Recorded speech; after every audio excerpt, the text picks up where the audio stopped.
Un plaisir de vous retrouver pour ce nouveau numéro de votre magazine Clin d'œil sur l'EPST, dont voici les titres. La publication des résultats de l'examen d'État se poursuit en République démocratique du Congo. Plusieurs provinces éducationnelles connaissent déjà les pourcentages des nouveaux diplômés et une grande partie de Kinshasa est également servie. Jusqu'ici, la note la plus élevée est de 86%. Le ministre de l'EPST a clôturé la revue annuelle des performances sur une note de satisfaction. Tony Mwaba a insisté sur l'application de toutes les recommandations formulées. Il a annoncé par la même occasion le réaménagement structurel dans les provinces éducationnelles qui ont failli à leur mission. Et puis, le syndicat national des enseignants des écoles conventionnées catholiques a un nouveau comité national. Les membres de cette équipe ont été présentés au ministre de l'EPST. Ce comité va désormais porter la voix de ce syndicat. Un reportage à suivre dans cette édition. Mesdames et messieurs, bienvenue à tous. Je le disais en titre, la publication des résultats de l'examen d'État se poursuit en République démocratique du Congo.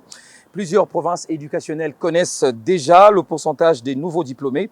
Une grande partie de Kinshasa, la capitale, est déjà servie. Jusqu'ici, la note la plus élevée est de 86% dans le pays. Il faut donc attendre la dernière publication pour connaître le meilleur lauréat de la République.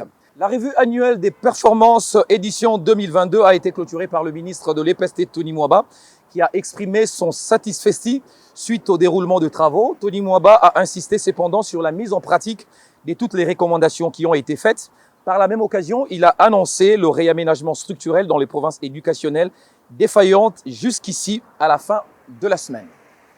Les assises de la revue annuelle des performances ont obéi aux exigences de la stratégie sectorielle de l'éducation et de la formation 2016-2025 et se sont déroulées conformément à l'arrêté ministériel du 29 avril 2022 portant organisation et fonctionnement de la revue annuelle de performance.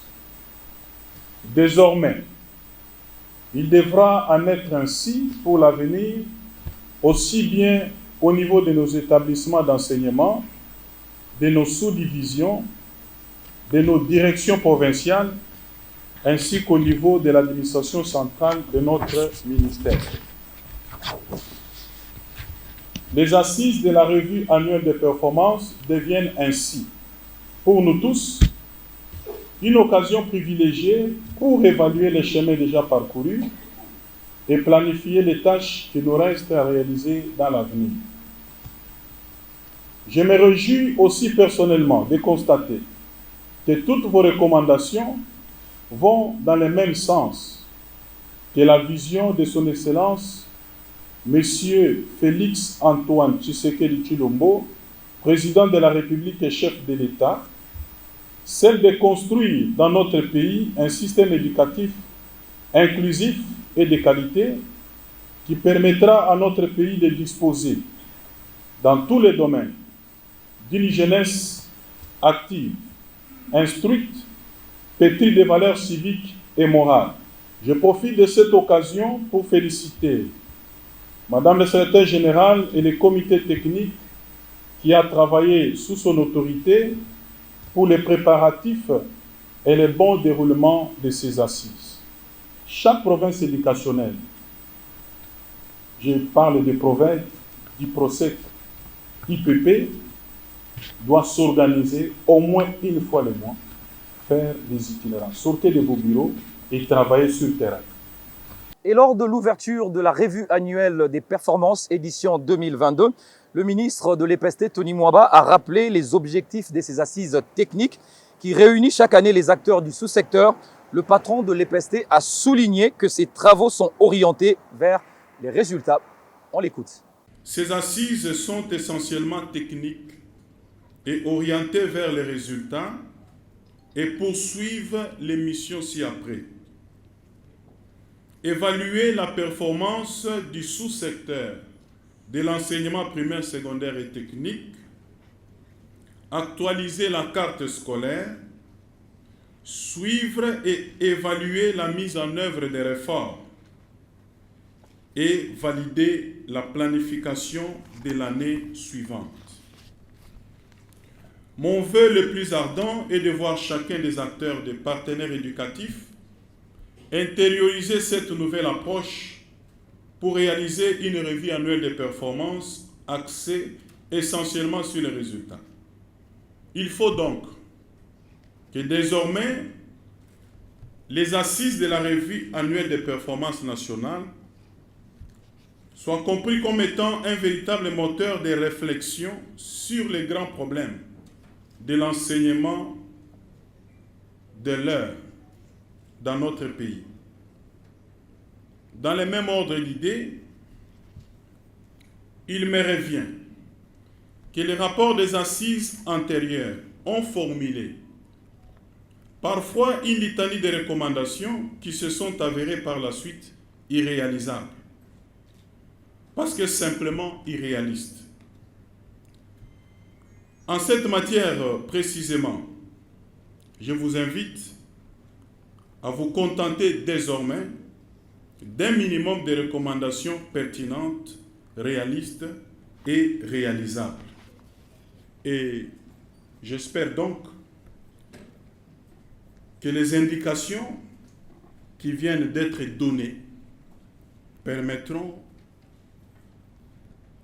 une évaluation annuelle sur des questions réelles, des problèmes réels qui se posent dans notre sous-secteur et trouver au cours des réflexions des réponses qui mettront en place des mécanismes efficaces pour relever définitivement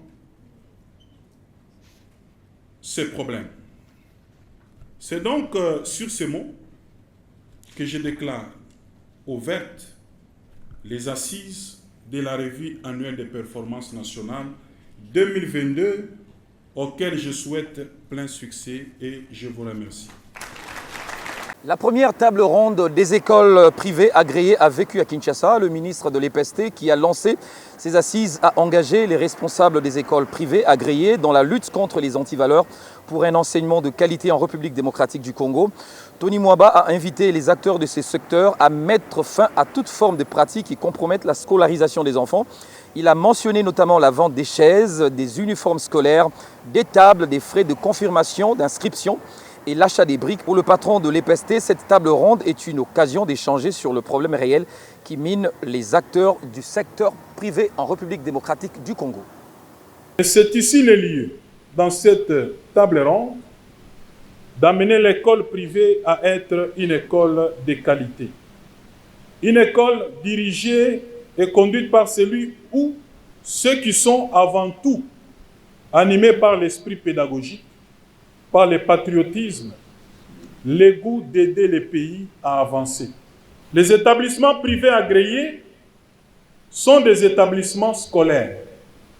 Et à ce titre, ils assurent à nos enfants le droit à l'éducation. Cette table ronde veut vous engager dans la démarche du redressement et de la lutte contre les antivaleurs, afin que les établissements privés participent à l'atteinte des objectifs stratégiques de la stratégie sectorielle de l'éducation et de la formation 2016-2025. L'État que nous représentons est le garant du droit à l'éducation et se doit de les respecter, les protéger et de mettre en application les normes et les cadres internationaux définissant ces droits. La table ronde qui s'ouvre ce jour se présente comme un levier pour nous permettre de booster la réglementation et la régulation des écoles privées agréées. Nous n'avons pas que la mission d'agréer, mais aussi d'assurer le suivi et le contrôle. La table ronde nous permettra de rencontrer les problèmes réels qui minent les acteurs privés, qui réduisent vos performances et votre rendement dans l'offre de l'enseignement. On note du point de vue structurel, étant donné que la plupart des responsables des écoles privées ignorent un certain nombre de principes qui régissent les établissements privés agréés, ainsi que leurs relations avec l'État pouvoir organisateur, je vous invite, à l'issue de cette table ronde, de produire un document de sensibilisation à partager et à diffuser après validation à tous vos membres. Et pourquoi pas aux parents et aux élèves, reprenant le cadre légal et réglementaire des écoles privées agréées en République démocratique du Congo, pour que nul n'en prétexte l'existence. Du point de vue accès et équité, de mettre fin à toute forme de pratique d'antivaleurs qui compromettent l'accès qui est un droit pour les enfants dans les écoles privées. La vente des chaises, la vente des uniformes scolaires, des tables, des frais de confirmation d'inscription, frais d'inscription, vente des uniformes, achat des briques de construction, etc. C'est pourquoi, à l'issue des tables rondes, chacun devra prendre en âme et conscience un engagement dans la lutte contre les antivaleurs. C'est un nouveau comité national du Synécat, le syndicat national des enseignants des écoles conventionnées catholiques, issu du récent congrès. Les membres de cette équipe ont été présentés au ministre de l'EPST, le professeur Tony Mwamba Kazadi. Ce comité est désormais la voix autorisée de ce syndicat. Regardez. Conduite par Auguste Mulumba, secrétaire général du Synécat, cette délégation a fait savoir au ministre Tony Mwamba que ce nouveau comité va désormais commencer à parler au nom de leur syndicat pour barrer la route à tous ceux qui avaient fait de cette structure un fonds de commerce. Il estime que c'est également une manière pour le syndicat de faire taire les oiseaux de mauvais augure. Auguste Mulumba a en outre reconnu les efforts fournis par le patron de l'EPST pour l'organisation du congrès du Synécat qui a débouché sur l'élection d'un nouveau comité national. Vous savez que c'est un grand syndicat qui est implanté à travers les pays. Donc il fallait maintenant que les gens comprennent que les comités du Synécat qui est habilité à parler au nom du Synécat a été présenté au nom du ministre. Alors si vous n'êtes pas là, si votre visage n'est pas là, c'est que vous êtes faussaire du nom Synécat. Je dis celui qui se présente au nom du Synécat, dont le visage n'est pas ici, mettez-vous en tête que c'est un épouvantail syndical. Le secrétaire général de ce syndicat a remercié Tony Mwamba et lui a rassuré un soutien indéfectible pour le redressement du sous-secteur. Le ministre a pour sa part remercié la délégation syndicale pour son sens de redevabilité, car pour le professeur Tony Mwamba, le congrès a démasqué ceux qui s'est caché derrière le Synécat pour instrumentaliser les enseignants. Le patron de l'EPST a demandé à ses syndicalistes de privilégier toujours un dialogue franc et de manière permanente, surtout lorsqu'il y a un problème dans le but de faire avancer les sous-secteurs. On en vient à présent à la signature de ce protocole d'accord entre le ministère de l'EPST et Equity BCDC. Les deux parties vont travailler ensemble pour l'octroi des bourses aux lauréats de l'examen d'État et aux élèves qui ont brillé à l'examen national des fins d'études primaires. Il s'agit là de nouveaux programmes entre la BCDC et le ministère de l'EPST. Loin d'être un simple geste, le ministère de l'EPST et Equity BCDC se sont accordés sur les bourses d'études à octroyer aux élèves qui se distinguent aux épreuves certificatives. Le ministère de l'enseignement primaire, secondaire et technique s'est donc engagé à fournir des éléments nécessaires en termes d'information pour faciliter Equity BCDC à sélectionner les meilleurs. Aujourd'hui, la signature de ces protocoles d'accord, c'était pour que le ministère nous disponibilise les informations, surtout les données de réussite de ces lauréats, pour que nous puissions sélectionner les meilleurs et qu'ils entrent dans notre programme. Les critères sont déjà définis, donc ils doivent réussir à plus de 80%, donc c'est toute la première sélection. Comme on a un lot de 152, nous allons descendre si jamais ceux qui ont fait 80% ne suffit pas. Donc on peut regarder les meilleurs, élargir un peu le scope, mais l'objectif c'est de sélectionner les meilleurs. Le directeur général de cette banque a expliqué au ministre de l'EPST que la signature de ce protocole d'accord s'inscrit dans le cadre de nouveaux programmes que lance Equity BCDC. Le premier programme est dénommé Equity Leader. Il consiste à octroyer des bourses d'études aux meilleurs lauréats à l'examen d'État. Et le second, Wings to Fly, un programme consistant à octroyer de bourses scolaires aux élèves défavorisés qui ont réussi brillamment à l'examen de fin d'études primaires. Ces programmes visent donc à promouvoir les élèves de manière à les pousser à faire mieux durant leur parcours scolaire.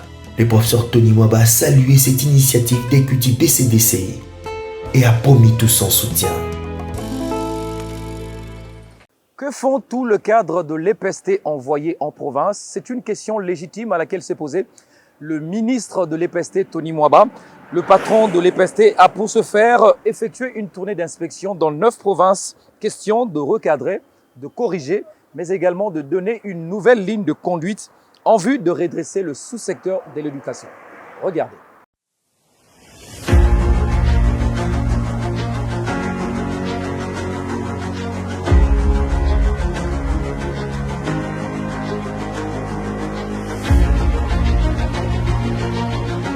Vu de Kinshasa, les défis auxquels est souvent confronté le secteur de l'enseignement primaire, secondaire et technique dans notre pays nécessitent obligatoirement une descente sur le terrain pour s'en imprégner et agir en conséquence.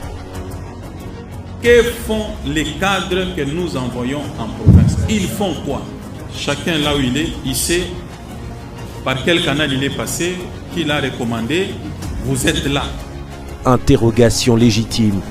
Ainsi, à la tête d'une forte délégation, Maître Tony Mwaba vient d'effectuer en province 9 mois d'immersion par intermittence, visualisant notamment la mise en œuvre de la gratuité scolaire.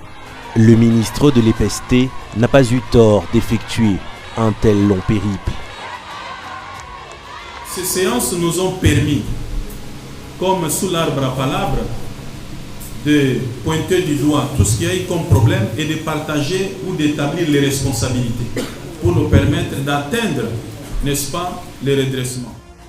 Visite d'inspection ou d'information, en fait l'itinérance initiée en province par le ministre de l'EPST pour évaluer la gouvernance de son secteur, s'est par ailleurs apparenté à un défi personnel. À Kinshasa, la gratuité du côté primaire est effective et c'est ce que recommande la Constitution. Du côté secondaire, étant donné que ces écoles ne bénéficient pas des frais de fonctionnement, il n'y a pas de gratuité et nous avons simplement, conformément à la vision du chef de l'État, essayé de contrôler, de mettre des garde-fous pour que les écoles n'aillent pas au-delà, pour essayer de garantir aussi les intérêts des parents en évitant qu'il y ait débordement au niveau des frais scolaires. Nous allons chercher un diviseur qui va diviser à la fois 4 et 200. Lesquels? Tout en reconnaissant les efforts fournis pour l'amélioration des conditions des enseignants, le banc syndical, loin d'être cependant unanime, exhorte le gouvernement à faire davantage. Parce que l'enseignant, vous pouvez le mettre dans un beau bâtiment où il y a beaucoup de meilleurs bancs, mais s'il n'est pas motivé, jamais il ne fera un travail de qualité. Au fur et à mesure des rencontres avec les cadres provinciaux de l'EPST, le ministre s'est fait désormais une religion sur la gouvernance du secteur de l'enseignement primaire, secondaire et technique dans notre pays. De ces beaux bureaux climatisés à Kinshasa, il n'aurait sans doute jamais récolté une telle moisson de renseignements sur le fonctionnement de son ministère en province. Il est descendu lui-même sur terrain pour une mission d'inspection, une mission d'évaluation pour comprendre les compétences respectives des uns et des autres pour apprécier la performance de ce qu'il s'est fixé comme objectif. Je suis sûr qu'il me connaît. Nous sommes moins de femmes. Hein? Et les échos, il doit en avoir. Je vais m'impliquer pour bien travailler à Bolobo et remonter la province de Bolobo. Je le dis là-bas, parmi les 10 meilleures provinces. C'est par mon travail. Ce qu'il vient de faire, nous les députés, moi personnellement, ça m'a beaucoup édifié. Vous avez vu les lacunes qu'il a constatées ici.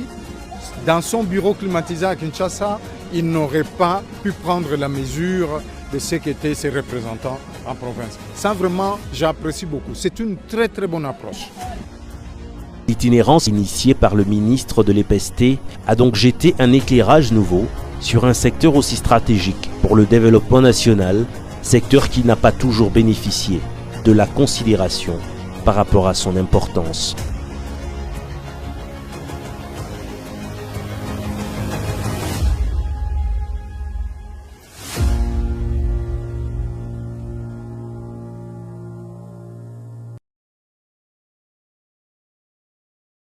Améliorer la prise en charge sanitaire de professionnels de la CRE demeure le cheval de bataille de la MESP, la mutuelle de santé des enseignants de l'EPST.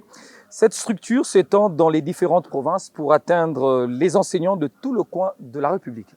Regardez.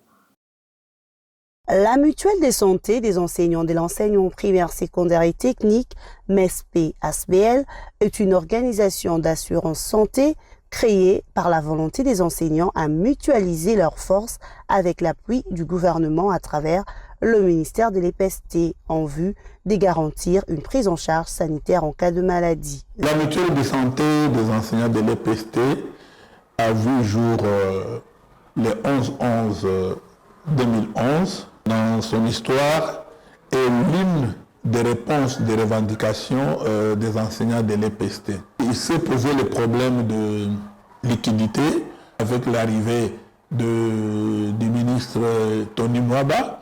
Il nous a appuyés dans les démarches au point que maintenant c'est une réalité, le gouvernement a augmenté. Un parcours satisfaisant en dépit de besoins toujours énormes qui nécessitent son renforcement pour maintenir la qualité de ses services ainsi que la poursuite de son déploiement à l'intérieur du pays. Nous ne sommes pas encore pour le moment partout en République démocratique du Congo.